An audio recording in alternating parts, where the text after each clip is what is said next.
Assalamualaikum kawan-kawan. Kawan-kawan pernah tak tertanya-tanya, siapakah Tuhan kita? Jom kita dengar kisah Nabi Ibrahim yang mencari kebenaran tentang Tuhan. Ibrahim masih kecil waktu itu dan kebanyakan orang kampung menyembah berhala, termasuk ayahnya yang merupakan seorang pengukir berhala. Ibrahim pelik. Kenapa orang menyembah berhala sedangkan berhala tak boleh buat apa-apa? Suatu hari Ibrahim nampak bintang di langit dan tertanya-tanya, adakah ini Tuhan? Tiba-tiba bintang tu hilang. Ibrahim pun kata, aku tak suka benda yang hilang. Lepas tu dia nampak bulan dan tanya lagi, adakah ini Tuhan? Tapi bulan mula terbenam.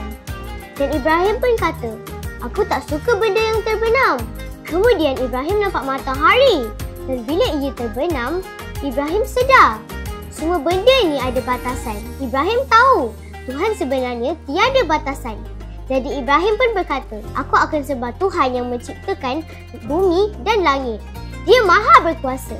Bijak kan Nabi Ibrahim? Walaupun dia masih kecil, dia tak terima sesuatu tanpa fahami dulu.